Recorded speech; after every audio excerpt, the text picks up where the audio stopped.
Bonjour à tous et à toutes. Nous allons maintenant vous parler effectivement de ces fameux arbres de vie. Et je vais vous montrer que cet arbre de vie n'est ni plus ni moins que le système solaire rajouté de Urantia Gaia. En effet, le système solaire, nous comprenons souvent que la Terre fait partie du système solaire. Et nous allons voir que elle a une importance capitale par rapport à toutes les autres planètes. Hein. Mais bon, à fur et à mesure qu'on va avancer dans les différentes vidéos, vous comprendrez que Urantia Gaia n'est pas simplement une planète au même titre que Mars, Jupiter ou Vénus. C'est là où se passe la totalité des choses. Et vous allez voir que l'arbre de vie le représente relativement très bien. Alors maintenant, nous allons regarder plus précisément par rapport au système solaire lui-même. Donc nous avons vu la dernière fois que nous avons une certaine planète qui s'appelle Pluton, qui n'est pas dans le même plan que toutes les autres planètes. Hein. Ici, si je reprends la vidéo d'avant, eh bien ici vous avez bien, si je mets l'orbite de Pluton dans le même plan que celui de la galaxie, nous rendons compte que ce sont toutes les autres planètes qui sont décalées. D'accord, hein. Donc Pluton est bien dans l'axe, sauf tout le reste est décalé. Et nous allons bien sûr retrouver ça dans l'arbre de vie. En effet, si nous regardons maintenant plus précisément l'arbre de vie que j'ai représenté comme ça, j'ai pas fait des cercles parce que le problème c'est qu'il faut mettre les noms et les noms sont un petit peu longs. Hein. Donc j'ai mis sous forme d'ovale, mais bon, le principe reste le même.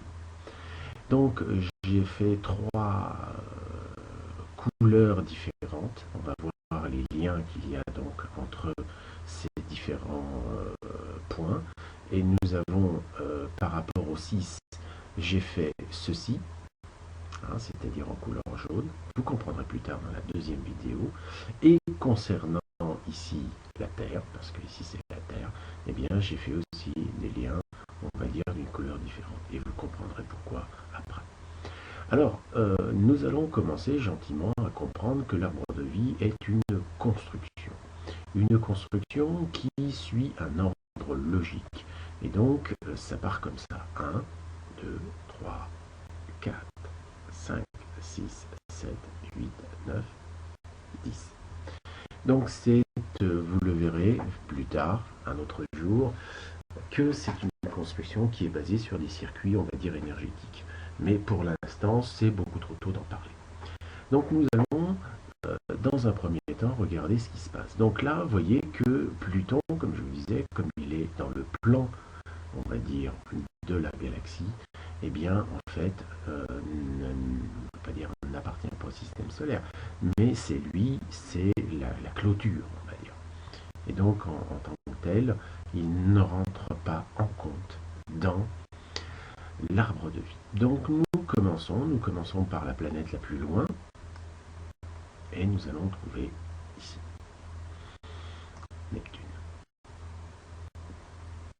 Ok. Voilà. Et puis on continue gentiment. Hein. Donc voilà, maintenant vous allez comprendre, vous comprenez aussi pourquoi il y a cet ordre, parce que ça correspond à quelque chose effectivement de physique. Tout simplement. Voilà, donc nous avons Neptune, Uranus, Saturne, ensuite Jupiter, ensuite Mars. D'accord. Et après Mars, normalement, nous devrions avoir la Terre. Et là, il y a un petit changement. Alors ce petit changement, on verra peut-être plus tard dans les vidéos suivantes pourquoi. Alors ici, nous avons ce fameux sixième ici, qui est en fait le Soleil, tout simplement, qui se trouve au centre et qui se trouve relié à chaque planète. Vous allez me dire, le Soleil ici est bien relié à chaque planète. Mais vous allez comprendre, bien sûr, dans la deuxième vidéo qui va suivre. Et là, ensuite, on a un petit truc assez intéressant. c'est que on passe au 7 qui est Vénus. Et là, on s'y attend. Là, il y a un petit problème d'ordre. Hein. Et j'ai pas poussé le bouchon un tout petit peu plus loin, mais on va voir car normalement on aurait dû avoir le Soleil, Mercure, Vénus, la Lune, la Terre. Mais c'est inversé. Alors, il va falloir, comme on dit, enquêter. Donc, nous continuons ici avec Vénus. Vous voyez, et donc moi je ne serais pas surpris que ici, mais il doit y avoir un petit truc par rapport aux alignements ici sur les côtés, mais bon, pour l'instant, je vous avouerai que je m'en fous. Il faut savoir que les archontes ont donc trafiqué l'enseignement initial des Lémuriens afin de nous emprisonner. Donc ça peut être effectivement une méthode pour pouvoir nous emprisonner, nous, à notre niveau. Mais nous allons voir que ça n'a pas d'influence capitale pour la suite. Car l'essentiel n'est pas là. Là, ça serait aller dans le détail des choses. Donc là, et nous terminons par la Terre, ici qui est là.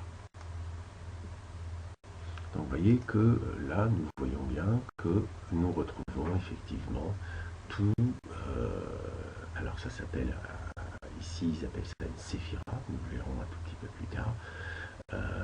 Les séphiras et l'ensemble des séphiras s'appelle, enfin quand on parle de plusieurs séphiras, ça s'appelle des séphirotes. Donc ici, eh bien, la séphira, et on le verra, c'est une énergie qui est reliée donc à chaque planète. Donc ici, nous avons à la planète 1, Neptune, c'est Keter. Vous allez voir que c'est important à la longue, mais chaque chose en son temps, comme dirait l'autre. On ne va pas, dès la première vidéo, vous dévoiler la totalité de la fameuse Kabbalah. Alors, ensuite, eh bien, nous avons sur Uranus, Okma. Ensuite, nous passons à Bina. Ensuite, à Essed.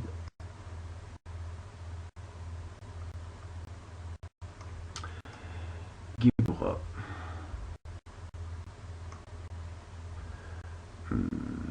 Ensuite, ça sera le Soleil, Tiferet. Je descends un tout petit peu. Voilà, Tiferet. Ensuite, le 7, c'est Netzach. Le 8, c'est Od. Le 9, Yesod. Et enfin le 10 qui est Malkout. Voilà. Donc ici, je vous mets tout ça en ligne comme ça pour que vous compreniez qu'il y a une relation. Donc ces séphirotes ont un objectif bien particulier, mais ça, je ne vais pas pouvoir vous en parler maintenant, car il y a d'autres démonstrations à faire avant. Sinon, vous n'allez pas vraiment comprendre ce qui se passe. Donc, chaque chose en son temps, comme on dit. Voilà, donc ici, maintenant, vous comprenez qu'il y a effectivement une relation entre l'arbre de vie et le système solaire.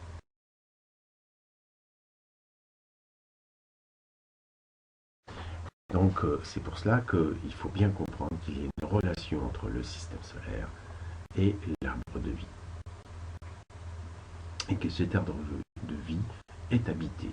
Et il est habité par des vibrations particulières. Et ces vibrations particulières s'appellent des séphirotes. On leur a donné donc un nom. Voilà. Donc maintenant, nous allons voir dans la suite, en fait, puisque je vais passer tout de suite à l'autre, eh bien, nous allons voir maintenant pourquoi cet arbre de vie est construit comme cela. Parce que, on pourrait quand même se poser la question. Alors, nous allons le faire tout simplement. Bien maintenant, nous allons regarder l'arbre de vie et nous allons découvrir que c'est tout simplement le cube métatronique plus Urantia-Gaïa. Pour cela, je vais tout simplement poser l'arbre séphirotique, voilà, l'arbre de vie. Donc cet arbre de vie, bien pour voir que c'est un cube, c'est relativement très simple. Vous prenez ici la première séphira et vous la déplacez dans l'axe de ces fameux piliers, comme ils indiquent. Ensuite, vous faites la même chose avec la 9 que vous déplacez ici. Maintenant, partant de là, vous n'avez plus qu'à replier sur elle-même ceci. Donc, je descends un tout petit peu et vous allez découvrir que ça vous donne un cube. Voilà. Donc ici, j'ai bien le 9 qui est bien là. D'accord. Ensuite, j'ai bien le vert jaune. Vert jaune. Ensuite, j'ai bien le bleu rouge. Ensuite, j'ai bien le gris bleu. Gris bleu. Et j'ai bien le blanc qui vient se mettre là. Et donc, vous regardez, vous voyez bien qu'ici, nous avons affaire à tout simplement un cube. Donc, vous avez le cube métatronique. Maintenant, en allant un tout petit peu plus loin, nous pouvons regarder ce qui se passe quand nous regardons l'arbre séphirotique avec au milieu le soleil. Et bien, qu'est-ce que ça vous donne? Ça vous donne tout simplement ceci. Vous voyez, donc c'est pas compliqué. Nous parlons toujours de la même chose. Donc, le système solaire est bien représenté par un cube métatronique dont, on va dire, le soleil est le point central du cube. Alors maintenant, vous pouvez bien sûr mettre ça en relation avec votre esprit directeur qui est dans le soleil et vos 8 possibilités d'incarnation. Donc ça, j'en ai déjà parlé dans d'autres vidéos, donc je ne vais pas recommencer. Voilà, donc c'est simplement pour vous dire la construction tout à fait toute simple. Alors, pour ceux qui sont un tout petit peu plus avancés, on va dire, il existe ici une autre séphira, entre guillemets, qui s'appelle date. Et cette séphira est généralement mis en pointillés dans cette partie-là. Eh bien, quand vous prenez le cube métatronique, vous vous rendez compte que si cette séphira, qui n'en est pas une, puisqu'elle n'a aucune propriété par rapport à toutes les autres, c'est normal, elle ne correspond pas à une planète, c'est que quand vous la repliez sur elle-même, elle retombe à l'endroit du soleil. Alors, quelle est la différence entre les deux? C'est simple. Quand vous êtes dans cet état-là, ça veut dire que votre petite lumière, si on vous prend au niveau personnel, ça veut dire que dans un cas, elle est éteinte et dans l'autre cas, elle est allumée. Donc, quand quelqu'un va, on va dire, augmenter en fréquence et se reconnecter ce qu'il est vraiment, il va y avoir un allumage de date. Tout simplement. Ça veut dire que de la petite particule d'esprit est devenue une étincelle d'esprit et ensuite un germe christique. Nous verrons que ces différents étages correspondent à des choses bien particulières. En effet, ici, nous avons la Lune, Vénus et Mercure, avec le Soleil. Donc, vous voyez, ce sont donc les planètes qui nous séparent, on va dire, du Soleil, puisque la Terre est tout simplement la 10e planète. Eh bien, ce qu'il faut comprendre, c'est que ici, ça représente, on va dire, le chiffre 3. Ça veut dire tout ce qui va toucher l'incarnation en tant que telle, véritablement en termes énergétiques. Ensuite, vous verrez que du 3, nous allons passer à cette barre au-dessus. Et cette barre au-dessus, quand un individu arrive à ce niveau-là, on appellera ça un maître ascensionné. Et quand il arrive à ce niveau-là, on appelle ça un Christ. Mais bon, chaque chose en son temps. Nous reprendrons tous ces détails un tout petit peu plus tard dans d'autres vidéos. Donc là maintenant, regardons, puisque je n'ai représenté qu'une partie de l'arbre séphirotique, nous avons bien sûr la fameuse Terre. Et donc la Terre, elle, la Terre, elle, tout simplement,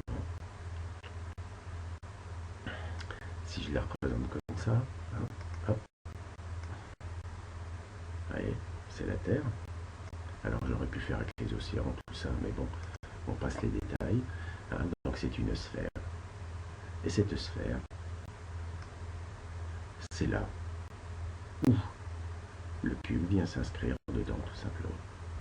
Alors bon, on est sous Word, hein, c'est pas évident. Mais grosso modo, comprenez que le cube centré,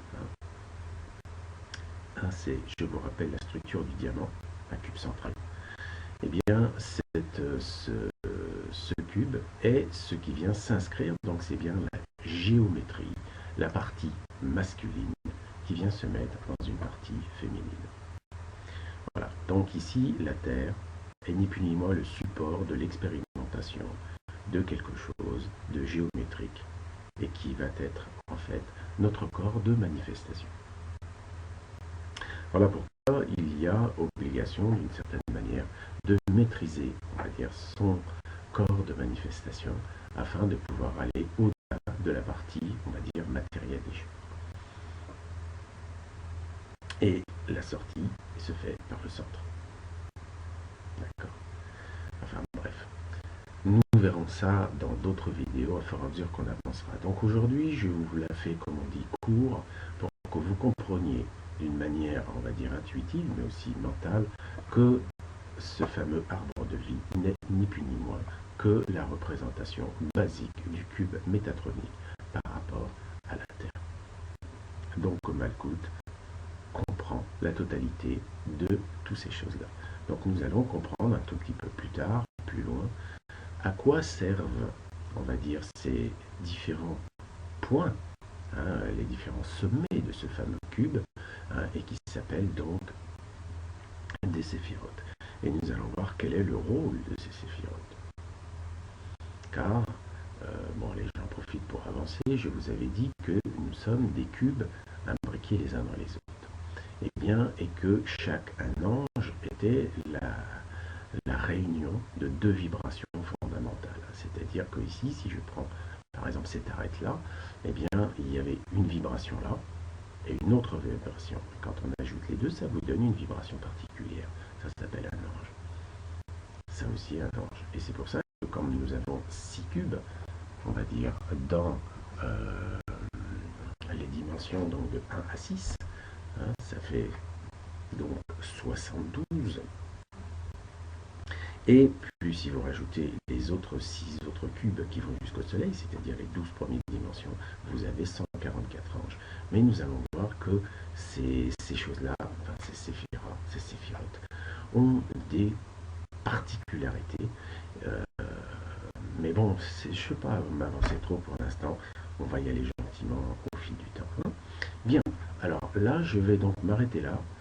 Pour aujourd'hui, afin que vous ayez compris que ce fameux arbre de vie n'est que la représentation, on va dire,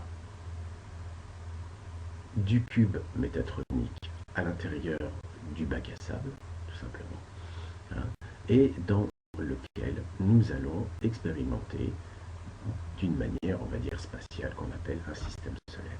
Donc, comme je vous disais, les archontes nous ont, entre guillemets, trafiqué de telle manière que, effectivement, nous soyons isolés, ce qui explique que plutôt on n'est absolument pas dans le plan de l'écliptique, et que ensuite, en ayant trafiqué les informations, elles sont toujours valables, hein, le cube métatronique est toujours valable, mais beaucoup de, on va dire, demi-vérités, de fausses interprétations ont fait qu'aujourd'hui, les détenteurs de cette connaissance sont, on va le dire, à côté de la